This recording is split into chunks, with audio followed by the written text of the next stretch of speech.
G'day guys, I have some more information on that E1500. I've been in contact with the company and yeah, they've been watching my videos.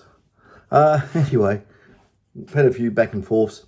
It basically says, I recently viewed your latest video featuring the high power pinpointer, and I must say it performs quite well with the E1500, which I agree with as far as I can tell.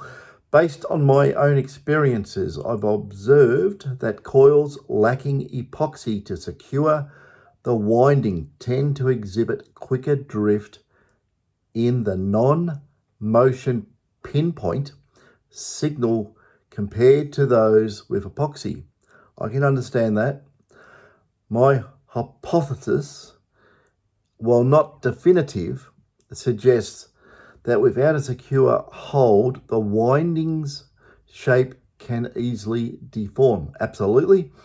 Even minor alterations in the winding shape, perhaps due to temperature fluctuations, it was a hot day and cooling down, yes, can lead to minute variations in inductance, thus causing drift in the non-motion signal. 100% agree. Switching the detection mode to large may somewhat mitigate this drift. 100% agree. Given the inherently high sensitivity of the high power pinpointer, it remains highly responsive to small metals even in large mode. Right.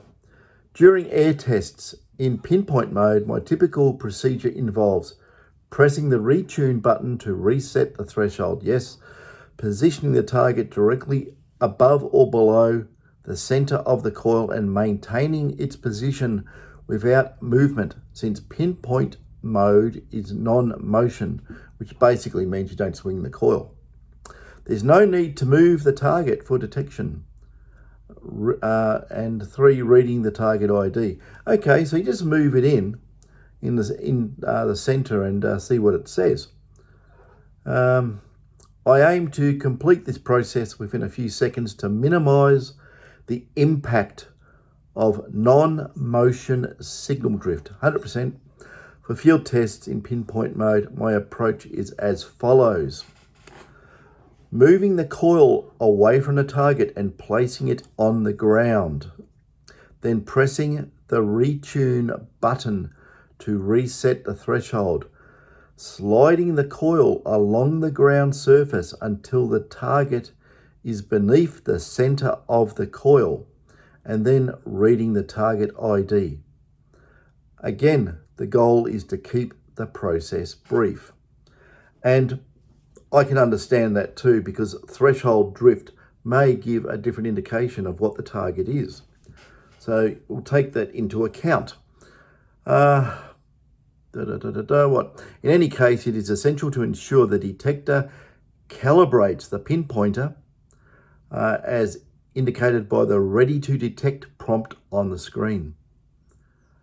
Additionally, when dealing with irregularly shaped targets, it's worth noting that depending on which face is facing the coil, the target ID could vary. 100% yes. Thus, slowly moving the coil left or right, upward and backwards can provide different angles of observation. Significant changes in the target ID generally indicate an irregular shape. That's logical. I hope the above explanations make sense.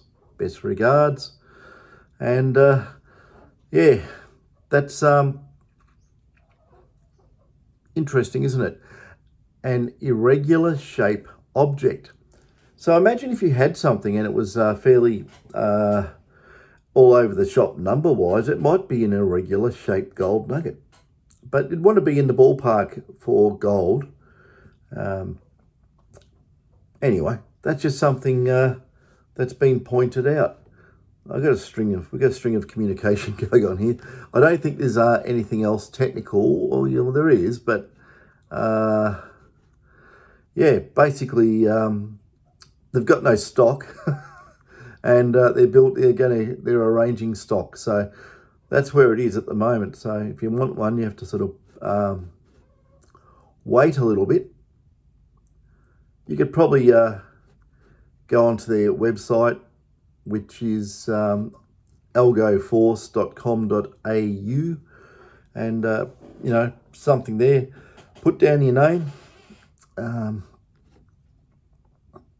Yeah, there's nothing really much more about what we're doing. I think you know, I should read the manual again because I sort of tend to gloss over any sort of documentation, and I just try and hone in on key points, but by doing that you can miss stuff. So you really want to be out in the field, and you want to take the manual with you, and you know, go through the whole thing and just use the detector so it you know, becomes stuck in your brain how to do it, rather than you know, trying to second guess it like me.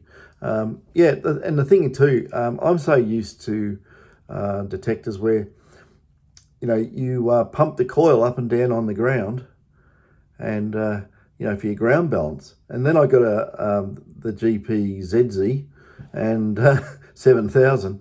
And what do you think I did when I first got that? I was pumping the coil up and down, and I go, no, well, this is difficult to ground balance. What's going on here? And then I said, oh, hang on. You got to do it side to side, and you got to throw that yellow powdered iron core down. It's not ferrite, by the way, it's powdered iron. Yellow cores of powdered iron of a particular mix. But it's basically ironstone, or, you know, just a bit of iron, rusty old iron in a core. Not rusty, but it's a lattice structure. But anyway, horses for courses. So, you know, what do you think I do when I get this detector and it's in the non-motion mode, and you know, I'm trying to, you know, listen to a target? I'm going to swing it left to right like an idiot. I am. I'm going to swing it left to right because I didn't read the manual properly.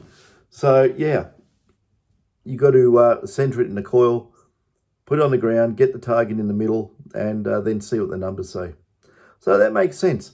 I'm going to try that out in the field. It's well over 30 degrees Celsius here today, so it's a scorcher outside. If we go outside, we'll all get turned into Black Crispies or something, or sweat like a, I don't know what.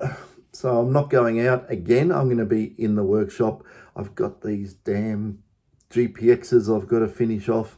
I've just got a whole lot of new parts in I was waiting for, you know, so lucky it wasn't Chinese parts, because it would be Chinese New Year and I'd be behind the 8 ball.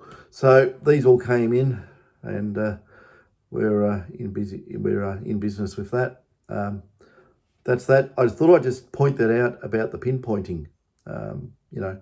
So people in these companies do watch the videos, and that's good, because, you know, if, like I say, if I balls it up, please tell me. Don't just let it all sit out there as false and wrong information. You know, I don't know everything. I'm not God. So, yeah, please tell me. Anyway, that's enough. Catches.